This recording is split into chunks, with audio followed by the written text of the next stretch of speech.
This podcast has been super helpful to me as a special ed teacher. I have found a lot of really great resources and other podcasts from your podcast. So thank you so much for all the content you put out, and keep up the great work. Thank you so much, Abigail. I appreciate your audio review, and I'm so excited that you are here in our community.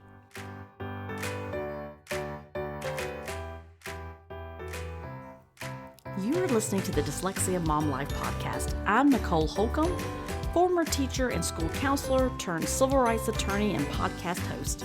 It wasn't that long ago that we learned the reason that our daughter was struggling to learn to read in first grade was dyslexia.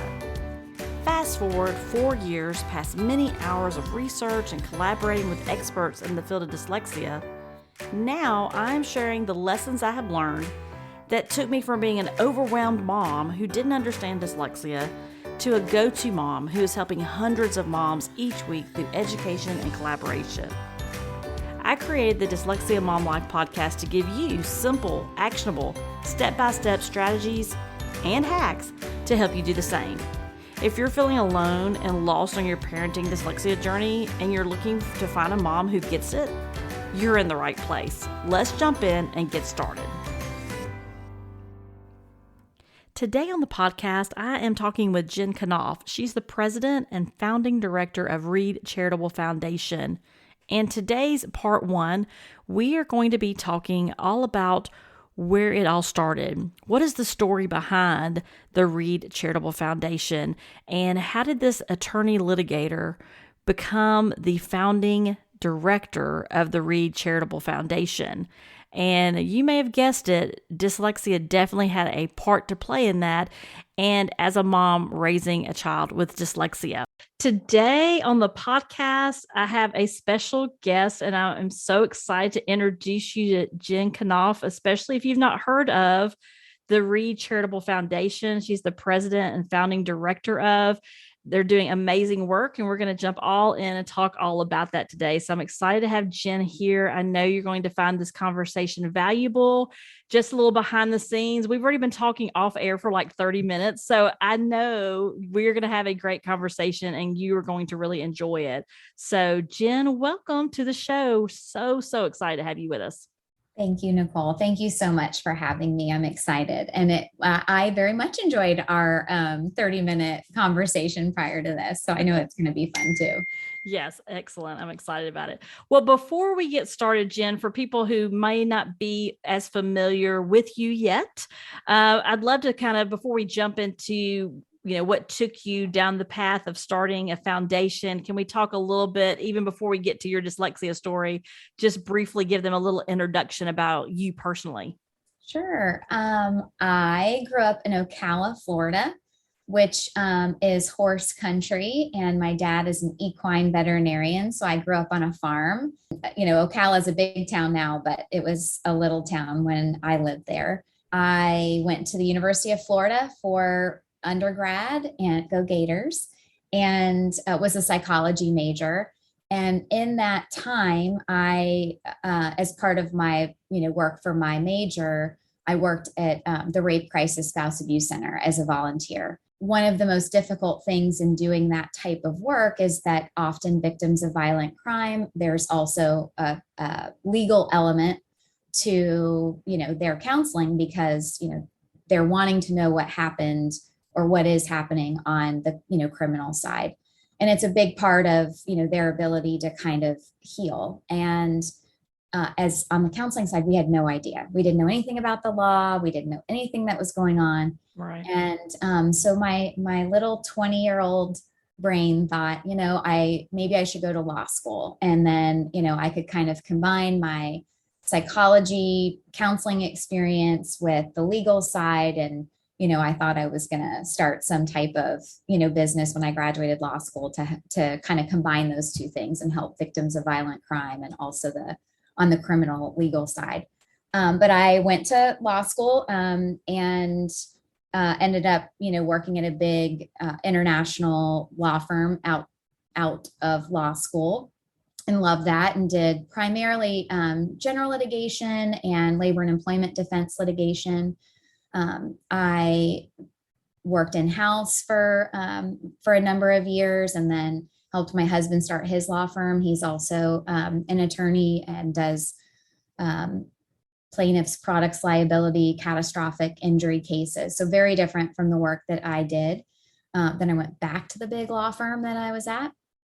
And when I initially started my career, and I had two kiddos. I have a now 15-year-old daughter, Mackenzie, and my now 11-year-old son, Reed, who is the namesake of Reed Charitable Foundation.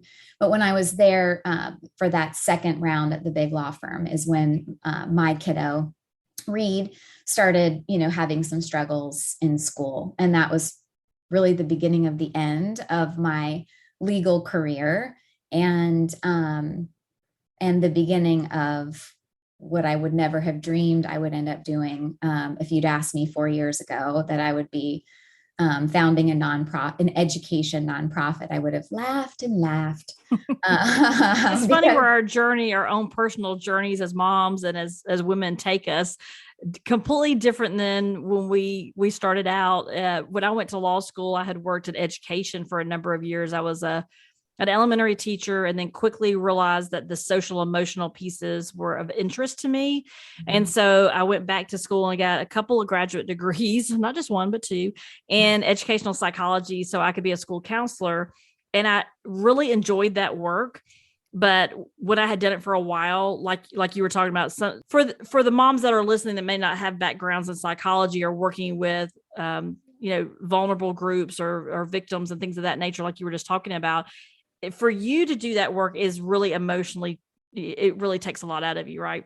Mm-hmm. And so I decided, I was like, I'll go to law school, but I thought I would never work in education again. I'm like, I'm going to go to law school. I'm going to go a completely different path. I did some trust and estate planning while in law school. And I was like, I'm going to go on a different path. But I guess there's something about once you're an educator, it's just ingrained in you, I guess. I don't know. Anyway, long story short, I ended up back working for a school district in legal compliance. And then now I work, as a civil rights attorney in education. But at the time I was like, oh, I'm never going to do that again. And it's just interesting, I guess, to what you just said, Jen, which is, you start off on this path you think you're going to go down, and it is completely not where you end up. So, but I guess it's good too, because we can share those stories with our kiddos as they get older too, that it's okay that you don't know today what you want to do 10 years from now, because mom may not either. Yeah. And I think that, I look back on it and see, everything happens for a reason. Like the truth is that I think I was a good lawyer, but I didn't love, there was a lot I didn't love about it. I loved the advocacy piece. I loved being in the courtroom. I did not love arguing about whether or not I'm entitled to discovery that you and I both know I am entitled to under the rules of civil procedure. Right. I don't have to tell you this. Right. I don't want to spend client money and everyone's time on things that we all know, are going to happen. Like I kind of fundamentally struggled with that piece of it. Mm-hmm. I believe in the legal system and that people are going to have disagreements, and we need to be able to, help work those out. And those are valid arguments that are worth having. And I really enjoyed advocating for clients. I also feel like being in that environment, I got to work with some really incredible lawyers, and I got to litigate against some really incredible lawyers that were much more experienced and, older than me, and Ivy League schools. And it gave me a level of confidence that you really have to have in the work you and I do now, that sometimes you are really having some really difficult conversations with people that have a lot more power. And, if you don't feel like you've done the research you need to do and that you're confident in your ability to articulate it, you're not going to be successful. So it was really it all worked out exactly the way it was supposed to, but boy, I sure didn't see it coming. Right. Yeah. I know one of the things I really enjoy now is the mediation part of the stuff I do at work. And I love bringing people together just like we are today and having conversations, and how do we do what's best interest for the child, and how do we all work together? And we'll talk a little bit about that in a minute about, families and educators working together. So I know we'll get there.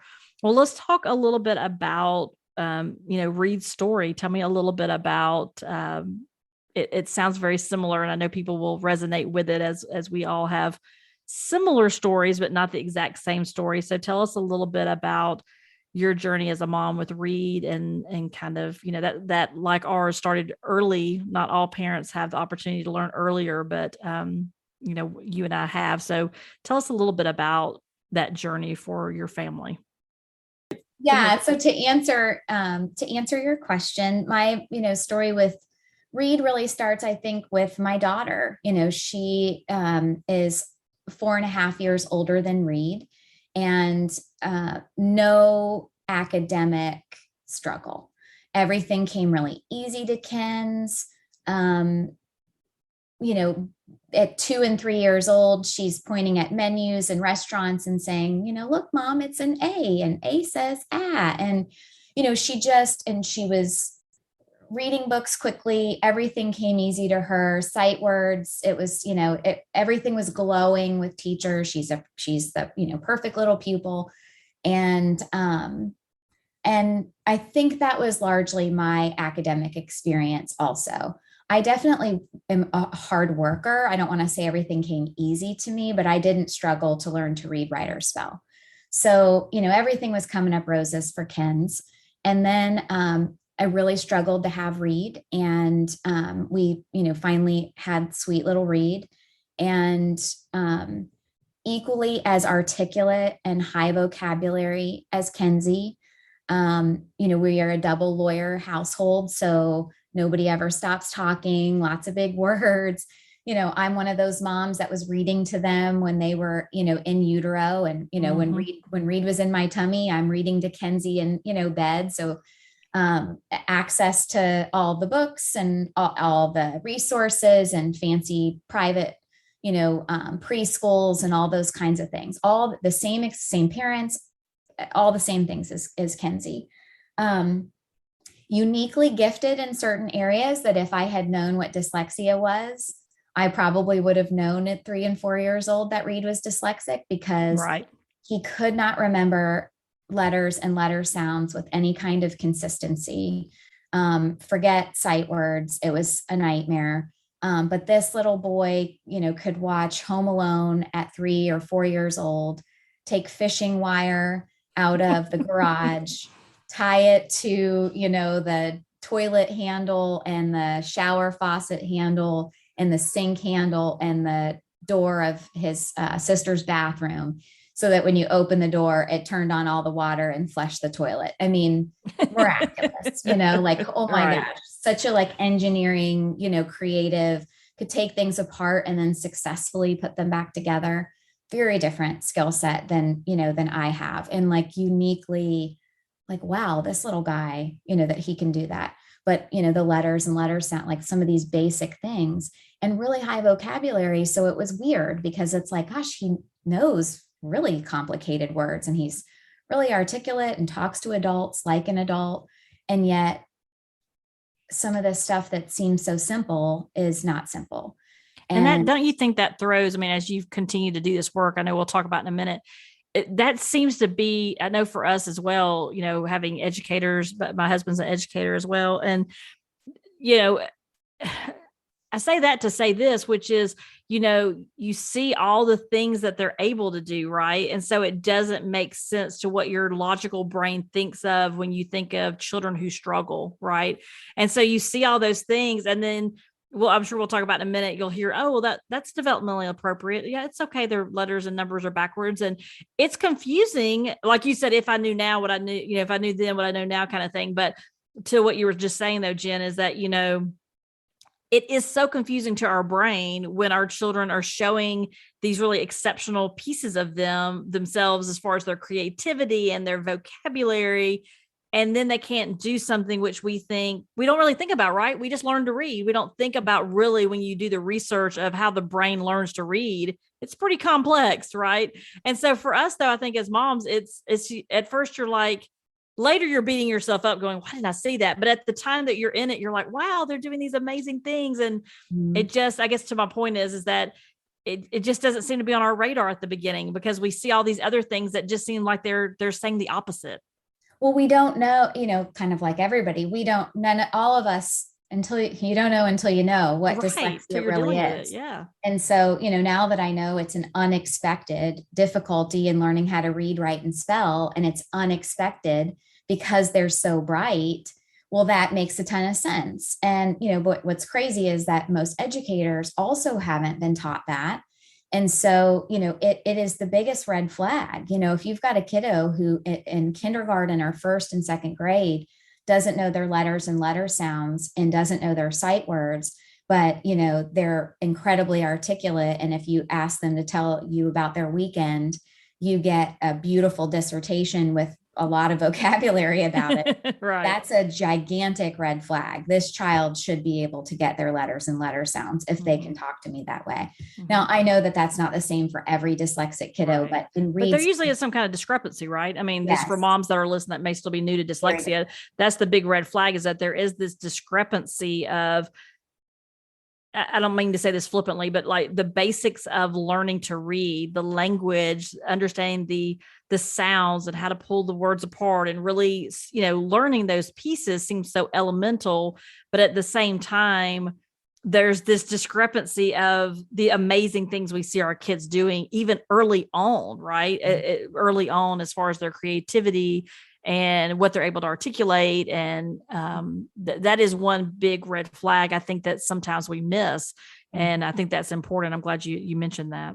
Yeah. And I, looking back on it now too, like, tying his shoes, it took forever. Learning how to ride a bike, even though he's a really athletic kid, like it took forever. And, there's just and actually Reed was ambidextrous. And, everybody would remark about that. And T-ball, one time he'd go up and he'd be batting righty. And then the next time he'd go up and he's batting lefty. And the coach kept looking at me and I was like, I don't know. and knowing now that really because of their, kind of the visual spatial awareness that they have, that can be really common. And so, like I say, there's so many things that were happening that were like interesting little tidbits that if I knew then what I know now, I would have known really early. But by first grade, he was in a fancy private school where his sister was at and having very good success,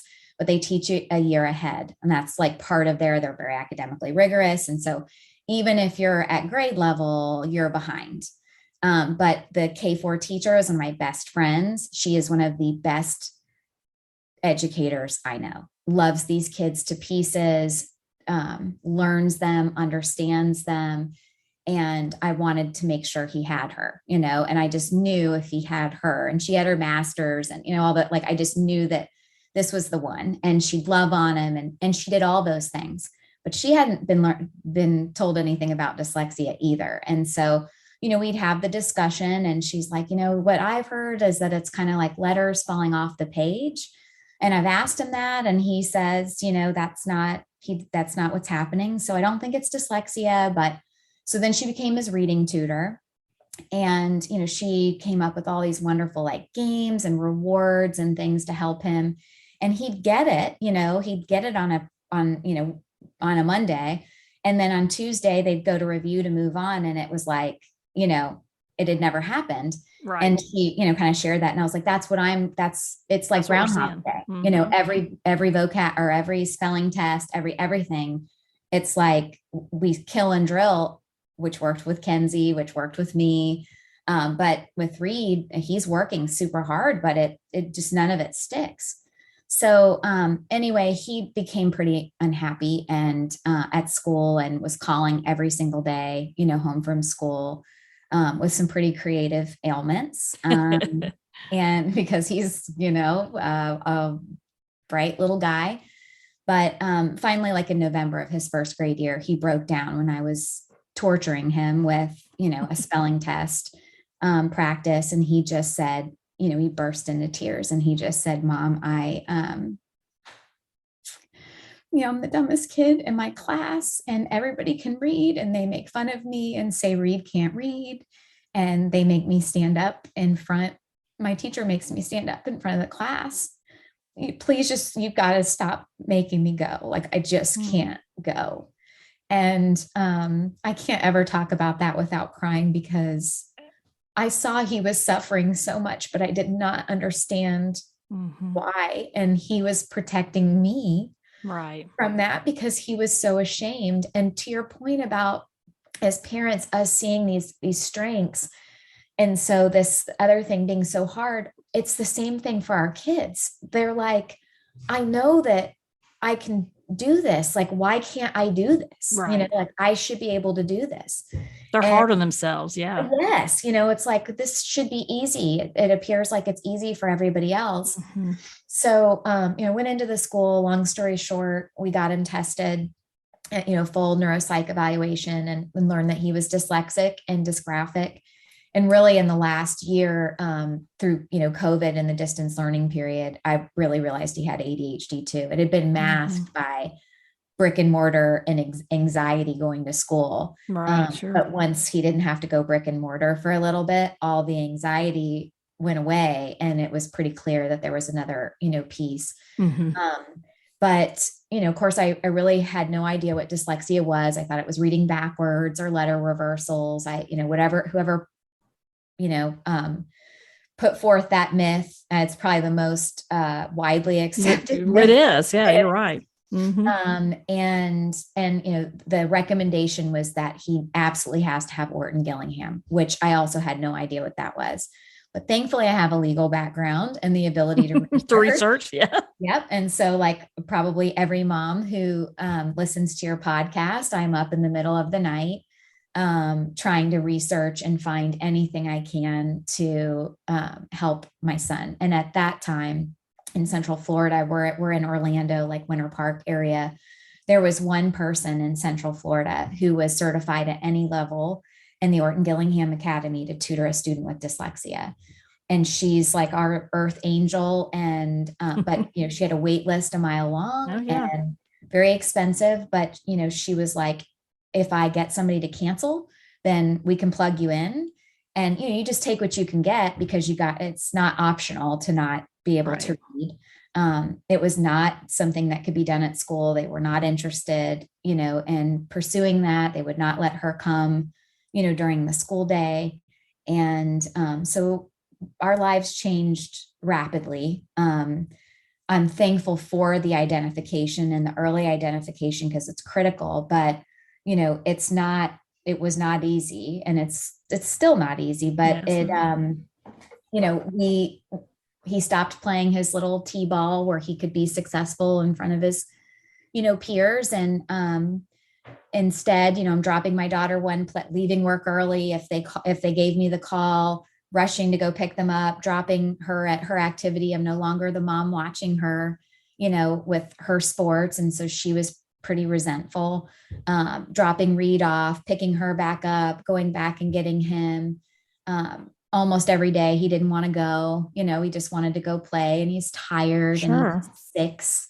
But, he started making progress, pretty quickly. And did he stay at the same school, or did y'all make a school change as well? Or were you able to continue? We did.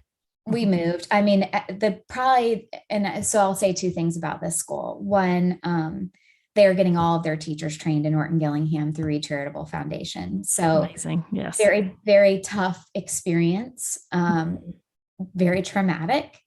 The biggest mistake I know for sure that I have made to date is that I did not remove him from that environment, and he was still there 6 months, before, or, the rest of the school year. He stayed his entire first grade year. Enormous mistake. I didn't know, you don't know what you don't know. You don't know. Very hard to recover. It's kind of unbelievable the amount of damage that can be done in such a short period of time. And I think part of it's because they're so little and they're so impressionable, and they've got, no sense of self yet. And Jen, can I just jump in? Because this is it's hard, right? It's still hard. And I think it'll always be hard to talk about those beginning times. And we've had some years now to reflect on what we would have done differently. But I think it is important that you're sharing that, obviously, and that moms can hear what you're saying, because I think sometimes our first thought is, well, maybe I'm wrong, right? Like, maybe let's just, and two, sometimes you're told from people you trust that, not out of malice, not because they're trying to be hateful, just because they don't know any better. They're like, oh, let's just wait and see, or let's just hang on a little bit longer, or let's wait till second grade or third grade. And we trust people, so we wait. And sometimes we ignore what we think, like we ignore our own kind of gut thought. And then sometimes we don't know, right? And so I say all that to say, I feel for you, Jen, because I know it's hard, because especially, I don't know about dads because I can't speak for dads, but for moms, I mean, we take so much ownership of that, right? And it is so hard. But you know what? You did take the next step, which has completely changed his life and his trajectory of where he's going to be, and how successful he's going to be, and how he's able to use all those gifts. But it is so hard to think back on, because I do the same thing. There are pieces that I'm like, we should have done that so much differently. And is that going to make a difference in her life, as far as, and so that's so hard to share with people. So I just want you to know that I hear you, and that's difficult to share publicly. And I know that's difficult for you to talk about again. And I think too, going back to what you just said about the early identification, unfortunately there is a kind of a commonality. Not only is there some myths out there about, because I thought the same thing, the letters are backwards or the number, whatever. And there's some things out there, but also just the point of, there is a lot of discouragement for early identification. So I love that you shared that with the audience, because some people may be thinking, oh, I need to wait till third grade, or I've been told they can't be assessed in kindergarten. And so to that, thank you for sharing that part of your story, because that's so, I think, important for people to hear that may be on the fence, right? That may be in that almost exact situation of, we are in a good school, people care about my child. But for us, it was similar too. Like, we started seeing some of the more, I guess, the fallouts of it, right? Like, we started to see the stomach aches, and the teacher we had in first grade was amazing as well. And she'd call and go, I don't know, but she says her stomach hurts, like she's in pain, like they become physically in pain. So I want moms to hear that, because at that point you have no choice than to make a change. So, and that is a huge step as a family, whatever that change looks like for your family. It doesn't have to look like mine or Jen's change and what we decided to do for our particular situation, because we do know that everybody's in a different situation with siblings and financial and whatnot. But at the end of the day, they're really, really asking for our help. They're desperate. I mean, I think that's what brings me to tears, as moms, fundamentally, baseline job is to keep them safe, happy, and healthy. Like, and we lost a son actually before we had my daughter Kenzie and Reed. And so, there's a trauma there that, like, there's a lot of different ways to lose your child, and we were losing him, he was 6 and he stopped smiling. He has my cheeks. He's got these like cherub, cheeks, and this beautiful smile. And you can see the last school picture before first grade. And like first grade is like this stoned face. It's gone, and it happens. And it breaks your heart as a mom, right? I mean, it literally hurts, There's nothing worse than, and obviously all mamas know this, there is nothing worse than your child suffering in any way. Like, there's no pain that I have experienced that personally, and I've been through plenty, including losing a child, is the pain of watching and feeling like you have failed your child. It is the worst.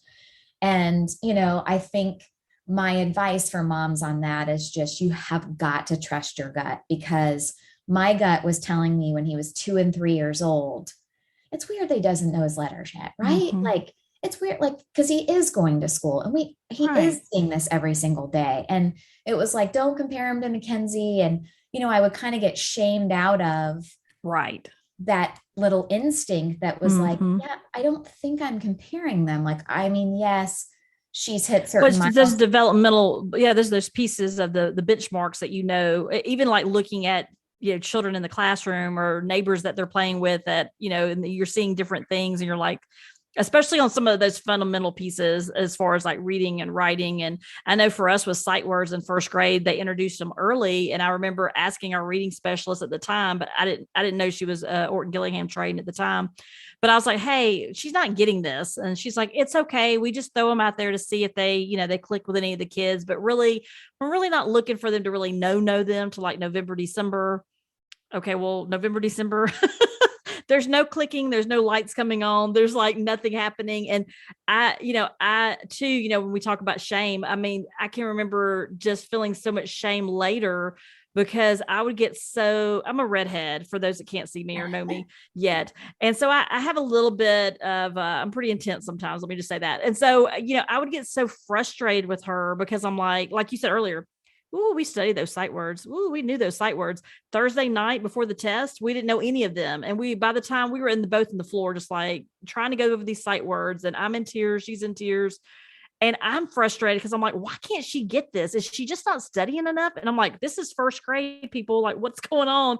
And now I'm like, did I contribute to self-esteem and anxiety and things you see later? And you're like, but at the time, you're just trying to figure out, are we doing something wrong? Like what is going on? And it's just, I think it's a part of a lot of our journeys, but yeah. I really did. I thought he was messing with me. Like, right. Oh, she would crack jokes sometimes, like try to deflect. And like a lot of times it was, I got to go to the bathroom, but most of the times it's like, she was trying to make me laugh or do something funny. And I was like, until we'd get to Thursday when it was like, okay, you don't know these. Like, why don't you know these? And it was frustrating because I'm like, does she know?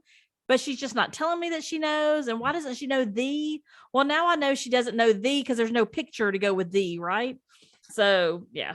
I mean, just to be like as raw and honest as I can possibly be, the worst story of that I know that I did with him before we knew, and this was in first grade. And like you say, you're frustrated, but I think really it was fear. I was completely driven by fear at that point, not really realizing it, but like very concerned, and nobody else seems to be concerned. They're saying he's lazy and he's not trying and whatever. But nobody's telling me to do anything. But it was the word the, and I'm like, we are going to learn this word. I was on a mission, and I had created these cards, with all the different sight words on them that he was supposed to have. And by the way, by first grade, they were doing sight words in like 3-year-old preschool, K4, K5. So like he's supposed to have all of the sight words. I mean, it was like 100 sight words he was already supposed to have. This is the kind of environment that I had my child in. Mm-hmm. And he'd been exposed to it over and over and over for a couple of years. Yeah. Yes. And Kenzie could do it. You know what I mean? So like, right. I did realize at that school that like kids would disappear from Kenzie's grade. Mm-hmm. Looking back, I now know why now. Yeah. Yes, I know why. They quietly just left, probably, right? Because they were not going to be served, and they needed to leave. But I took the letter A, sight word A, and sight word I, like personally I, and the, right? Because we know the letter A, we know the letter I, and it was like to make myself feel better that he knew the. And so I'm like, okay, buddy, we're throwing out all of the sight words except these 3. We're just doing these 3, and it's A, and it's I, and it's the. And I'm like, what is it? It's A, it's I, and it's the. Great. Mix them up. And I'm like, here you go. A, I. And then I hold up the, and he's like, tree. Banana. Yep. And I'm like, I was furious. I mean, furious about it. And really what I was furious about is I was scared to death. You know what I mean? Like either he is messing with me or there is something horribly wrong. Mm-hmm. And there isn't something horribly wrong. You know what I mean? The truth is that there's a lot of really hard things with dyslexia, but they are actually completely preventable, which is bonkers. And there's, but what we all go through, and more importantly, what our kids go through, is completely preventable. And so that's that journey is we've bounced around to multiple schools. He is currently, by the grace of God, in a school called the Christ School, which is in downtown Orlando. At the time that all heck was breaking loose with Reed, they were getting a new principal, and his wife taught at Grace Point in Atlanta, which is a Christian dyslexic only school. So she wasn't hired to, come and teach. But within that year, he started asking questions about, well, what do we do for dyslexic students in, Orlando? And everybody was like, nothing. Like, there's nothing. And so they actually changed their curriculum for the entire school to be Orton Gillingham, because it is the science of reading. We know how the human brain learns to read. And so none of us, they didn't really articulate to anyone they were doing that, but they did that. Right. And so Reed was suffering at the second school, went there in October. I had heard from the neuropsychologist who'd done his assessment, hey, you really should check them out because they're starting to do Orton Gillingham. And so it was October, which is Dyslexia Awareness Month. And they had posters, it's this traditional Christian school that's been there for 25 years, but all the walls were celebrating famous dyslexics and dyslexic strengths and gifts. And I cried my little eyes out through that hall in that school. Just couldn't believe it because every other traditional school I had been in was like, we'll just keep it a secret. Nobody's got to know. And I'm like, everybody can know, what are we doing here? They had a wait list. And so they were like, well, you can apply for third grade, but we were in October. And I was like, we can't survive the rest of this year. Right. I'm like, am I going to have to homeschool him? Like, I had just taken OD training myself, but anyway, to their credit, they asked all of the teachers and all of the parents, it had to be unanimous to add a child to the grade because they were full, and they unanimously said yes. I didn't know they were even doing that. Yes. Oh, wow. They called me like 3 days after I had been there, and Reed shadowed, and I picked him up and I was like, please let him like that, because he's going to have to move, but I wanted him to buy-in of moving. Right. Exactly. He just had to move, Right. So hard. And he's like, Mom, do you promise that I'll still be friends with, all the new friends that I've made? And I was like, yeah, of course, buddy. I was like, I love their moms. And we'd helped start like a flag football team. Like we really tried to get him involved in like other school. And he's like, then I need to go here. And he's 7, like he knew I got to go here. And in the next, last year, they started a bridge program. Okay. And so they have in 2nd, 3rd, 4th, and Reed's in 5th grade now. They have a bridge class, 10 kids in it. They do have to be identified as having dyslexia. And they get, OG just like everybody else, but they get it 1 to 5. And he just had to have his follow-up neuropsych evaluation in November, so every 3 years. So he went from like 6th percentile in fluency and phonemic aware, all these things to the 90th percentile for all 5th graders. That's amazing. He's, we knew he was doing really, really well. He's doing so well. But I didn't, we hadn't had another Big Daddy assessment since the first assessment. So, I know the school does assessments, but not like a big, full neuropsych.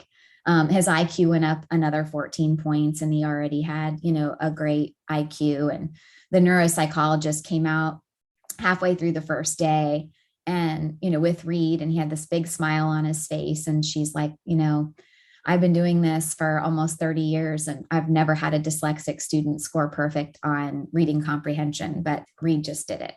Wow. Amazing. Like, but he's getting what we know, what we know we're supposed to be doing. It's the science of reading. Yeah. Yep. She's like, he and a smaller little group of his counterparts there at the Christ School that got identified early. And have been getting OG since, middle of 1st grade or, beginning of 2nd. All of them are proficient. Really, almost all of them are also testing like they're not dyslexic anymore. Now, of course, we know they always will be. Right. But they are remediated through 5th grade. They need the second half of, the Orton Gillingham, the associate, level piece with the Greek Right. and Latin. So that's why I'm such a huge proponent of it, because this is a kiddo that, is single digit percentile for these skills. It's So how many years would you say his remediation was from the time you started actively doing the remediation, would you I say? mean, it's really hard to know because you don't do these big daddy assessments. Right. That's true. Like, Yeah. And every child reacts. I mean, every child kind of different path as far as how often they get it and all of those pieces. yeah, But from first grade to fifth grade, let's just say that benchmark of time, it is a night and day it's night and day. difference. And what about Reed? What do you see different in him? You just talked about a few minutes ago that sweet little face and how you could see such a difference in those school photos. What do you see today when you look at Reed and he's at, what'd you say, 90th percentile? Yeah. Amazing. He's got to feel differently inside. So tell me about, because I want moms to know it's a process. It's not easy. It doesn't go all the way. But when you had that stark of a difference from first to fifth grade, talk to us a little bit about what you see in him. Yeah, well, I want to also just address that remediation piece, because I see a lot of stuff about people being like, "Oh, OG takes forever," and and what you have to remember is it goes back to, are they getting it to fidelity, and who is providing the support to that child? What program? Like, who did they get trained by? Did they do practicum? Are they actually certified? What is your child actually getting? Because a full Orton Gillingham lesson is 40 to 60 minutes. So if a school is saying to you, well, we're going to do it 2 days a week for 20 minutes. Well, that is arguably not a full Orton Gillingham lesson in a whole week. So I stress that because, OG can get a bad name, and lots of programs can. Sure. And OG is not a program, it's an approach, but Right. It's so important that people understand that, because when you take training, we can talk about RCF and what we do, but even when you get the first 30 hours of Orton Gillingham, classroom educator training through the Academy of Orton Gillingham, you are not certified in Orton Gillingham. You get a certificate of completion. There is still work to be done, just like anything else. You and I graduated. Is that the level? Because I've obviously familiar with the Academy. Is that where you'll see? Sometimes I'll see like teacher certified, OG teacher, like the educator level or something, I think they call it, which is like the first layer of just kind of starting your education. Yeah. So it would be, you would see like OGA/CE, which is classroom educator. But really, you can only do that if you've done practicum. Otherwise, you can tell people I've been trained in the first 30 hours, but you're not certified yet because you haven't done practicum. Through the Academy, every level, in order to be certified, has a practicum associated with it. We can talk about a little bit more about that. It's fairly complicated, but when somebody explains it, it makes a lot of sense. It's hard okay, to go let's to put a the pin in that. website. We'll come back to that in a second. So let's talk more about Reed. Yeah. So I appreciate you sharing those other pieces too, because it Important. there are some follow-up questions, especially for moms out there that are trying to figure out about school fit, tutoring fit. What do I do as a parent to supplement all those pieces? But like you said, it really also goes back to, you could say credibility, but the training of your person that's providing the services, and then are the actual approaches and programs being done with fidelity? Or are we half doing it? We're doing 20 minutes instead of the 60 minutes. And if you don't know to ask those questions, you're not asking the right questions. You're like, oh, I have an OG tutor. It's 30 minutes once a week. Okay. That's why your child still has, that's what happened to us. We had tutoring once a week at the beginning. And that's when she started having headaches, stomach aches. And the teachers were trained, they were amazing, but the school wasn't, really, the private school wasn't really training or working with dyslexics per se, right? That's when I realized, I called someone up in Atlanta and I'm like, hey, I don't understand what's going on. And the lady said, Nicole, you're not giving her enough remediation. That's why you're now seeing and hearing she is physically in pain. She's hurting because you're not addressing it enough. So I say that and share that personal story to say, there are some, we'll talk about it in a minute because I think it is interesting as well. There are some questions you can ask as a mom now that you know, to ask those questions. And when they say, oh, we can do 30 minutes once a week, yeah, that's not going to be enough. Like, I can tell you that's not going to be enough. So, so that is, I think that's a part of it, that until you know, you don't know what to ask. You're just told we're doing something, but your child might not be making as much progress, if any, as they could be, right? Yes. With it done with a trained individual that is using the full Orton Gillingham lessons and are doing it with fidelity. So thank you for that piece. But we'll put a pin. We'll come back to that in a minute. I want to talk just a little bit briefly more about Reed, and then we'll jump into the foundation. But I'd love to hear, how are you feeling now about it? How are you feeling now that I know you're on the other side, because we all know that we're still in it, right? They're still in school, and my daughter's in 5th grade as well. And it is hard. There are days where it's still very difficult, but just saying what you said a few minutes ago, just from a quantitative standpoint of just looking at numbers, but taking a step back and looking at him, how is he doing? What does he look like? What's lighting him up? Is he back in baseball? Like, what is he doing? Like, tell us a little bit about Reed and what a difference you're seeing now that you have taken this path with your child, and your family obviously have made sacrifices.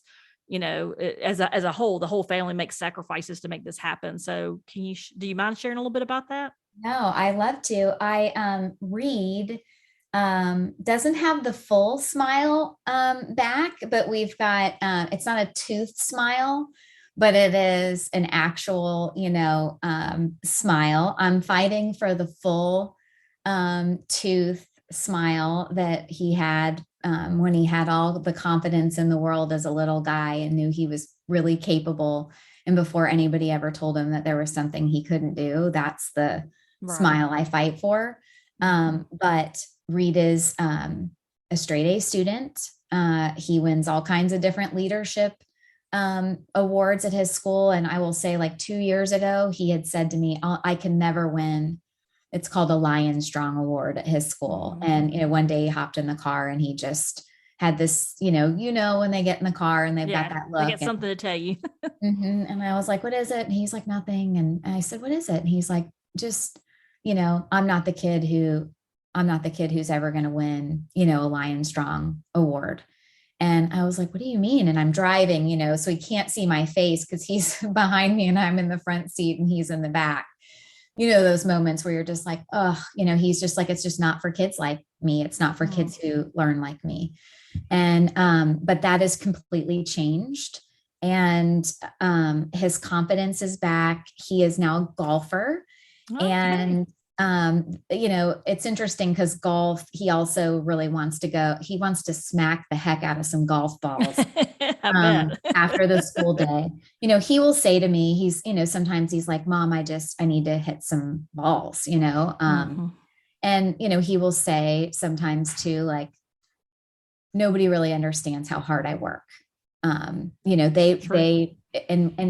I need him to remind me of it sometimes too, because he has been so successful.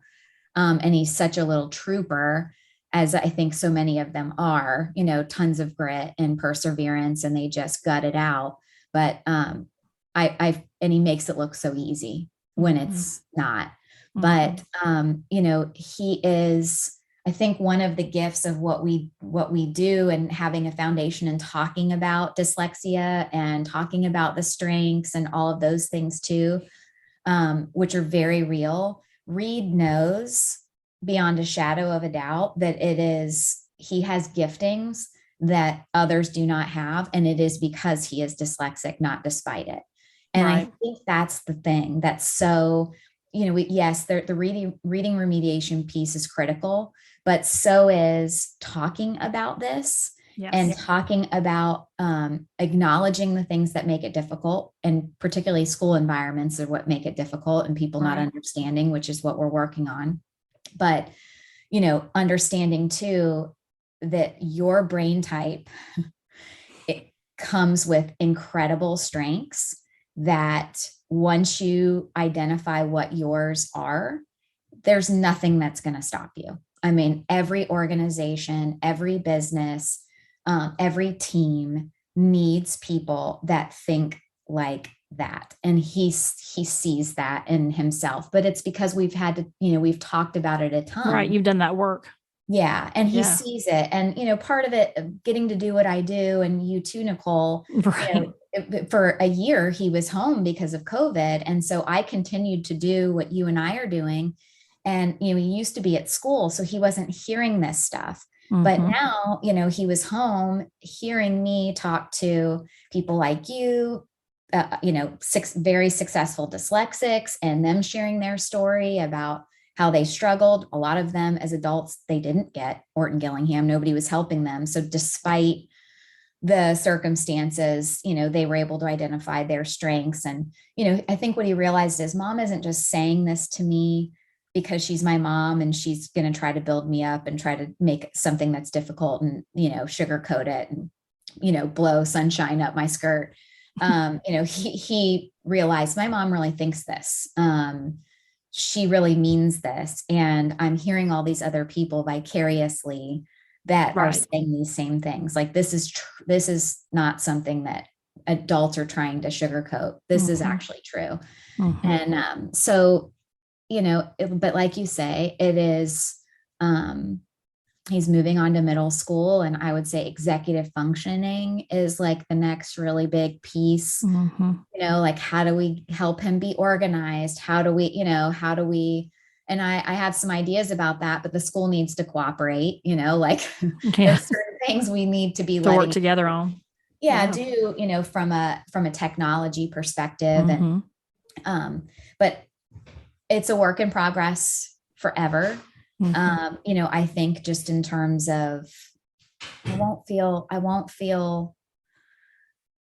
like we've arrived, until I know that he's found the thing that he wants, to do with his life. I'm excited to see what he does. But it's, there's not a high school here right now that gets it. And I will be battling to try to make that exist before he gets there. In the back of my mind, there's always, and lots of people ask too, what are we doing next? Where are we going to high school? So, but he is incredible. He really is. And I think, he knows that there's nothing that he cannot do. Right. Yeah.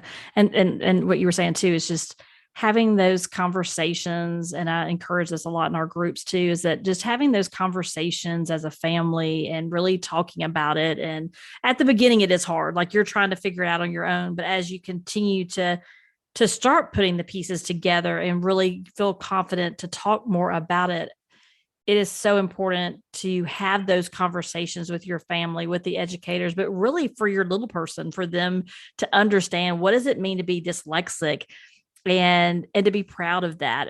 We know it's hard. We don't sugarcoat that it's easy. I sometimes too think about there are some pieces of the early struggle that they all have, and those don't go away, right? Like they know, they understand dyslexia more now, and they might understand that I do have some real gifts and some things come easy to me, but some of the things that happened early on before we were able to start remediating, it's still with them. Like it's part of who they are, and some of that pain they experienced. And I wonder too, I've done a little bit of research about the empathy, and I don't know for Reed, but I know for our daughter and several of her friends, empathy is so strong for dyslexics. And it makes me wonder if it's some of that early, I don't know, trauma might be too strong of a word, but for some it might be, and it may feel like that for many children, or just they feel lost and they feel discouraged, and they feel, for lack of a better word, they feel stupid, and so that's got to leave a mark, right? Like that's something they're carrying, although now they know, okay, it was dyslexia. I got this and I'm moving on. But even if it's so, so we could talk legal now, we could talk psychology, but regardless, it's always part of who they are. Right. And it's always part of something they carry with them. And so it's hard to think about those pieces too. We know they're going to be great. They're going to do great things, but this is going to be something, this experience, for lack of a better word, this journey, it's the whole thing. It's not the end, right? Like it's the whole process they have to go through. It's why I hesitate there's trauma, and trauma is the word. It Is the is word. Yep. educational trauma. And we've experienced it as moms and, parents also. So it is why people can sometimes just absolutely fly off the handle. It's why, you see me, get red-eyed and, teary-eyed. There is a traumatic piece to it. And, some kids, get caught early enough, and maybe their educational environment, they felt bad, but nobody said things to them. But, for Reed, he had his teacher say to him he'd never go to college, and the best he could ever do is go into the military, which also is insulting to the military. But, he's had a crew cut ever since, because, teachers are like firemen or policemen, to our kids when they're that Right. little. Mm-hmm. It's so, their word is gospel. And right. so they're so impressionable, and they trust that they know. Absolutely. And so, I think it's so traumatic because they're little. There are things that are said that they may never articulate to us. Like, we were talking, before we got on, our little podcast here, that that your daughter has said things to you after the fact that you're like, I didn't know that. I have a friend who said the other day, our sons went to a same school for a little bit, and, he will not wear the color polo shirt that he had to wear as the uniform, because, it really is. And my son saw some sticker the other day, and that was from a school, and he's like, losers. I mean, like, just, it's like it. And I chuckle, but at the same time, like, it breaks my heart when I hear it, because that's the trauma piece. That's the thing that doesn't ever go away.